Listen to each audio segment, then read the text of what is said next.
General Washington. He comes very close often to bumping Mr. Jefferson out of first place.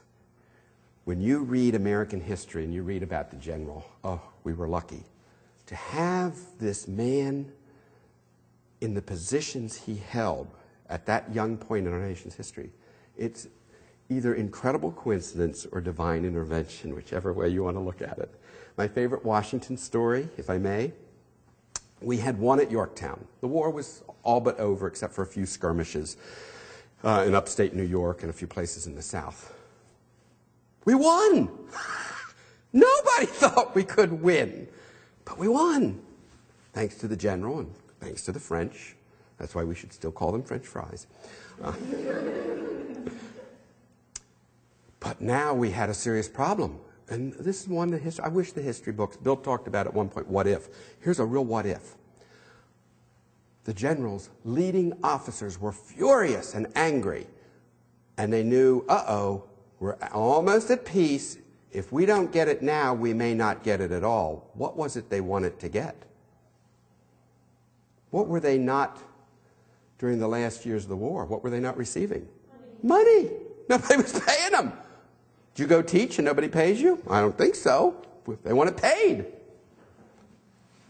They are ready, if necessary, to stage a coup. We came this close to a coup in our early history. They actually had formulated a plot to march to Philadelphia and seize Congress.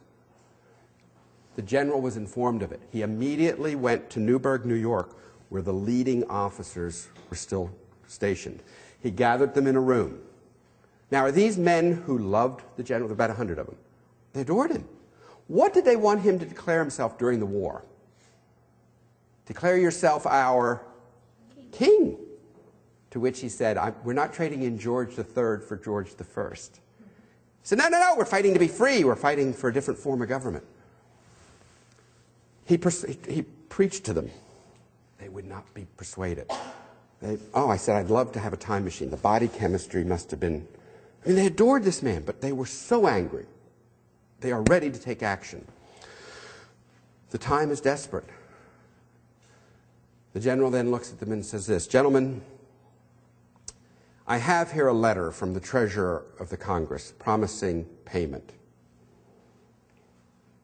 And from his waistcoat, Gentlemen, if you will permit me to put on my spectacles, for I have not only grown gray, but nearly blind in your service. And Mr. Washington started reading the letter, but history records that almost no one in the room even heard the letter because the men were weeping. They had never seen their beloved general wearing glasses. They saw the hair gray. They saw the wrinkles. They knew for 8 years he had not been to his beloved home. Imagine not being home for 8 years. But they'd never seen that even his eyesight was going. How dare they ask for money? Mr. Washington finished the letter, took his spectacles off, left the room.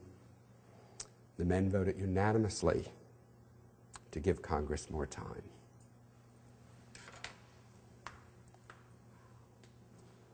Heroes make us do things we didn't think we would do.